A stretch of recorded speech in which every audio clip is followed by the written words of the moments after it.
Salut à tous, c'est BizBiz. Alors aujourd'hui l'épisode 897 du Zap Image. On va commencer directement cet épisode avec une mauvaise nouvelle. Parce qu'on a appris que Kelvin Minnaar, qui évoluait au Quick Boy, donc c'est une équipe de 3ème division néerlandaise, a été tué par balle au volant de sa voiture dans la nuit de mercredi à jeudi. La police recherche du suspect qui se serait échappé à moto, donc RIP. Donc voilà les gars, une mauvaise nouvelle pour le football. Ce footballeur est décédé cette semaine, décédé par balle. Donc vraiment très mauvaise nouvelle pour sa famille. Ensuite, on va prendre la direction de l'Espagne et d'après le journal AS, Ansu Fati devrait obtenir aujourd'hui la nationalité espagnole, ce qui lui permettra de disputer le mondial U17 au Brésil avec l'Espagne. Donc c'est le jeune crack qui est sorti du centre de formation du FC Barcelone. Donc on l'a découvert en ce début de saison, il a déjà inscrit quelques buts avec l'équipe première du Barça. Donc aujourd'hui, il devrait être naturalisé espagnol, Ansu Fati. Donc il pourra disputer la Coupe du Monde U17.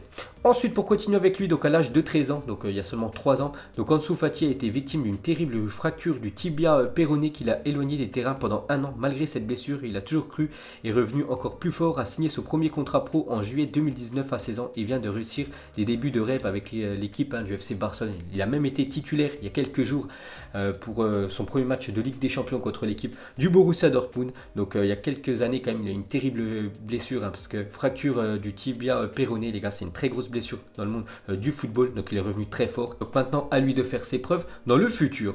Ensuite, pour continuer avec cette jeune pépite espagnole, donc le coach du Barça, Valverde, au sujet du match d'Ansu Fati, donc c'était la semaine dernière, donc il a dit ce n'est pas très normal que sur son premier ballon, il marque, sur le second, il donne une passe décisive et que sur le troisième, il finisse presque en lucarne. Donc c'était la semaine dernière quand le Barça joue contre Valence, donc lui avait inscrit un but, deuxième ballon qui touche, il a fait une passe décisive à Frenkie de Jong et troisième ballon, il a failli marquer un doublé parce que c'est passé à ras de la lucarne. Donc voilà ce qu'a dit Valverde sur cette jeune pépite. Et pour finir avec le coach du FC Barcelone, Valverde, donc il a dit ça ne m'intéresse pas qu'on commence à comparer les débuts d'Ansu Fati à ceux de Lionel Messi. Nous savons que la tête va devenir grosse et ça sera à nous de la dégonfler, c'est à nous de protéger le joueur parce qu'en Espagne il y en a qui compare déjà le début d'Ansu Fati avec le début de carrière de Lionel Messi. Bon après bien évidemment il y a encore beaucoup de boulot pour Ansu Fati pour faire la même carrière que Lionel Messi. Mais bon il faut bien évidemment qu'il ne prenne pas trop la grosse tête, le joueur espagnol. Ensuite les gars, on va parler de Carles Alena, ne comprend pas pourquoi il n'est plus convoqué dans le groupe du Barça depuis la première journée. Donc c'était Bilbao contre l'équipe du Barça. Il avait commencé titulaire, déjà l'équipe du Barça s'était inclinée 1-0. Il était sorti en cours de match à la 60e minute et depuis Valverde ne l'a jamais reconvoqué en équipe première du FC Barcelone. Donc actuellement il joue avec l'équipe B du FC Barcelone. Donc le joueur ne comprend pas non plus pourquoi Valverde ne l'a pas laissé partir au Betis s'il ne fait pas jouer tout simplement. Donc voilà, c'est vraiment une situation très délicate pour Carles Alena. Ensuite on va parler de Manchester City, souhaite proposer aux autres clubs anglais une nouvelle réforme pour le mercato estival, pouvoir recruter à nouveau jusqu'au 1er septembre comme les autres clubs européens sauf entre clubs anglais. Une bonne idée selon vous? Parce qu'on sait que le mercato anglais maintenant se termine avant la première journée. Donc cette année c'était à peu près aux alentours du 8 août, alors que les autres clubs européens pouvaient recruter jusqu'au 31 août. Donc c'est pour ça que ça pénalise un peu, on peut dire, les clubs anglais. Donc City aimerait que la réforme change et bien sûr qu'ils puissent de nouveau recruté jusqu'au 1er septembre, mais il ne pourrait pas avoir de transfert entre les clubs anglais. Ensuite, Emmanuel Macron a reçu dans le cadre de la visite du Premier ministre finlandais en France un maillot de l'attaquant finlandais de Norwich, Pukki, qui est vraiment surprenant en ce début de saison. L'attaquant de l'équipe promu Norwich qui s'est imposé la semaine dernière contre City. Donc le Premier ministre finlandais a offert le maillot de l'attaquant vedette de la Finlande à Macron. Ensuite, regardez les buts inscrits par Zlatan Ibrahimovic durant sa carrière, parce qu'il y a quelques jours, j'avais dit que Zlatan était devenu le meilleur buteur de l'histoire des Los Angeles Galaxy avec 45 buts. Mais regardez, dans toutes les équipes où il est passé, tous les buts qu'il a marqués, il y a juste une équipe où il a dépassé, on peut dire, la barre des 100 buts, c'est avec le Paris Saint-Germain où il a inscrit 156 buts, Zlatan Ibrahimovic, qui est un joueur de classe mondiale. Ensuite, le 11 septembre 2016, le gardien du SV Wanderers 1949 donc a été interpellé et emmené au commissariat de police parce qu'il avait encaissé 43 buts 5 jours plus tôt lors d'un match de championnat. Heureusement il a été libéré peu de temps après. Donc en fait la police le suspectait que ce soit un match truqué choqué parce que 43 buts dans un match, hein, son équipe avait perdu 43-0. Mais après, il ne faut pas oublier que son équipe, il y avait seulement 8 joueurs contre 11 dans l'équipe adverse. C'est pour ça voilà, que le score a été aussi lourd. Ensuite, Thibaut Courtois sur sa concurrence avec Navas en juillet dernier. Donc il a dit, on sait clairement qui est le numéro 1. Je me sens plus fort que jamais. Et Navas, voilà, il y a quelques jours contre l'équipe du Real Madrid, on peut le voir en train de faire un clin d'œil à Thibaut Courtois. Voilà. Donc il a très bien répondu, le gardien costaricain. Ensuite, une déclaration de Samuel Eto'o sur Mourinho qui l'a vraiment marqué en tant que coach. Il a dit, j'ai eu le plaisir de m'entraîner avec lui à l'Inter où nous avons créé une famille. Je suis fatigué de devoir faire le tour du monde pour défendre José et dire à tout le monde qu'il est une personne formidable et l'un des meilleurs entraîneurs de la planète. Ensuite, David Silva pourrait rejoindre David Beckham à l'Inter Miami la saison prochaine. Donc David Silva, il est plus en fin de carrière. C'est vraiment un genre très sous-coté dans le football. Donc la saison prochaine, il pourrait aller du côté de la MLS, du côté du club de David Beckham, l'Inter Miami. On sait que David Beckham espère recruter aussi du beau monde. J'avais entendu Luis Suarez, Antoine Griezmann, ou pourquoi pas Lionel Messi en fin de carrière. Donc voilà, normalement sa première grosse recrue devrait être David Silva. Ensuite, l'appel d'offres concernant les droits TV de la Ligue des Champions et de la Ligue Europa pour la période 2021-2024 sera lancé le 14 octobre prochain. Donc on en reparlera d'ici là.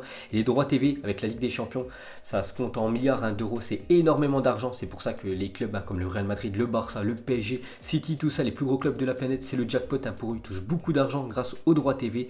Donc les nouveaux droits TV pour la prochaine période, ça devrait être très prochainement. Ensuite, une déclaration de Neymar sur le Real Madrid. Donc il a dit, c'est triste de ne pas participer à ces matchs. J'espère que ces matchs de suspension passeront vite pour que je puisse revenir le plus vite possible et aider mes coéquipiers. Donc il a encore suspendu un match contre l'équipe turque du Galatasaray et après il fera ce retour contre l'équipe belge de Bruges. Ensuite, on va ouvrir la page Cristiano Ronaldo car la semaine dernière, il y a eu une interview de Cristiano Ronaldo et on a appris beaucoup de choses sur la star portugaise. Donc déjà, Ronaldo s'est vu offrir le maillot d'Arsenal floqué à son nom lors de l'interview accordée à ITV après avoir confirmé avoir été proche de signer au club en 2003. C'est vrai qu'Arsène Wenger voulait faire signer Cristiano Ronaldo en 2003. Donc le journaliste lui a offert un maillot Arsenal floqué Ronaldo numéro 7 derrière. Donc c'est un peu chelou de voir Ronaldo avec le maillot de Arsenal avec surtout son nom juste derrière.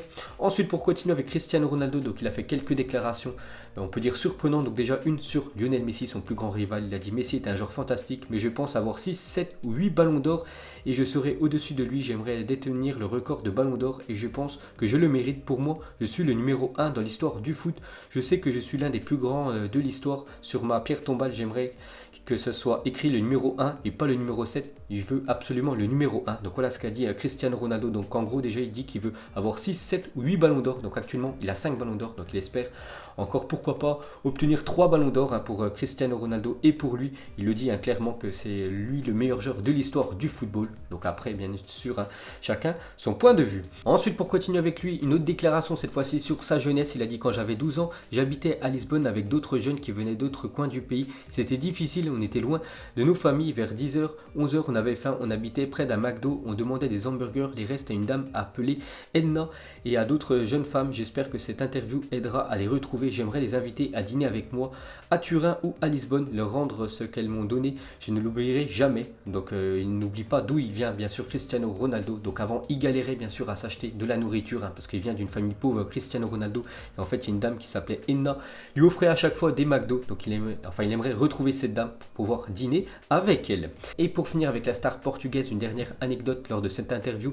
Donc il a dit, je ne peux pas aller dans les lieux publics, je n'ai pas de vie privée. Donc il ne peut pas aller dans les lieux publics parce que tout simplement il est trop connu, Cristiano Ronaldo. Après c'est la cohue. Donc il a dit le 31 décembre 2009, j'ai dit à mon ami Ricardo que je voulais sortir, c'était une nouvelle année et on pouvait pas rester à la maison. Nous avons donc acheté des costumes et sommes allés à une discothèque dans le centre de Madrid. Donc il voulait fêter tout simplement le jour de l'an. Donc nous nous étions mis d'accord pour se parler qu'en anglais pour ne pas se faire reconnaître. Mais à un moment donné, j'ai dit quelque chose en portugais à Ricardo. Une personne nous a entendu. Cette personne m'a dit, je sais que tu es Cristiano. Le gars a alors dit à tout le monde au bar que j'étais Cristiano. Tout le monde s'est retourné et nous a regardé. Nous sommes restés 3 heures. C'était l'une des meilleures nuits de ma vie. Donc voilà les gars, petite anecdote sur Cristiano Ronaldo. Il voulait fêter, on peut dire, le jour de l'an avec son pote en discothèque, mais il était trop connu. C'est pour ça qu'il s'est déguisé. On peut voir une photo en bas avec des lunettes, avec une perruque. Donc après, il y a des personnes qui l'ont reconnu et il a dit que c'était l'une de ses meilleures soirées de sa vie. Ensuite, Nike a dévoilé ce nouveau pack baptisé Nouveau White. Donc de temps en temps, j'aime bien vous montrer des paires de crampons magnifiques. Regardez ces paires toutes blanches conçu on peut dire par la marque Nike, hein, vraiment magnifique. Paire de crampons.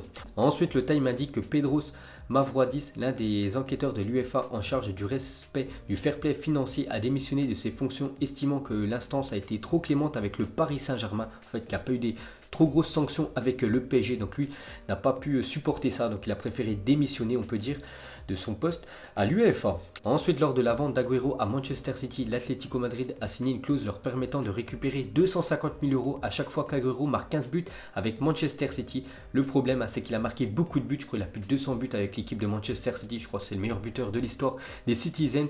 Donc ils ont déjà récupéré plus de 4 millions d'euros depuis 2011. Donc voilà, c'est une clause que City n'aurait pas dû signer parce que du coup, ils doivent donner beaucoup d'argent à l'équipe de Madrid à cause de Kun Agüero. Ensuite, une déclaration de Jamie Vardy, attaquant de Leicester. Il a dit quel plaisir c'était de jouer aux côtés de N'Golo Kanté à l'entraînement. Il était tellement facile que je suis presque certain qu'il perdait parfois volontairement la balle pour le plaisir de la récupérer derrière. Donc on a une petite info sur Vardy, sur N'Golo Kanté, un récupérateur hors norme. Ensuite, une déclaration de Mané sur la brouille avec Salah. Donc il y a quelques semaines, il s'était embrouillé avec Mohamed Salah parce que l'attaquant égyptien ne lui avait pas fait la passe D alors qu'il est en meilleure position, on peut dire.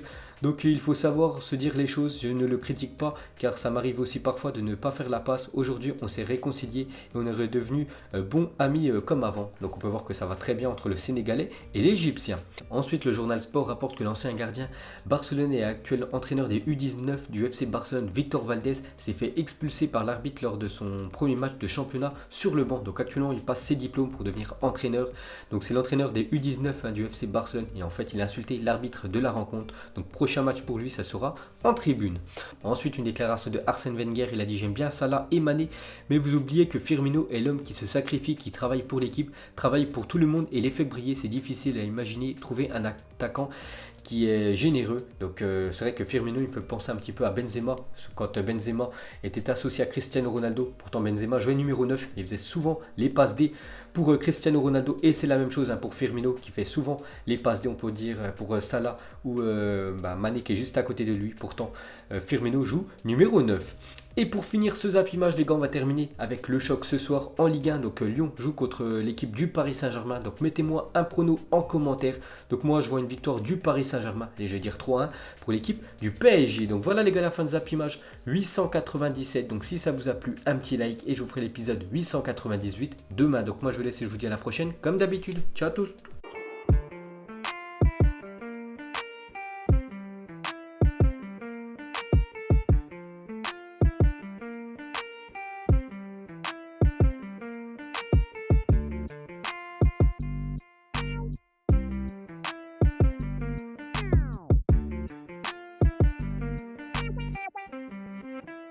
Non-committal.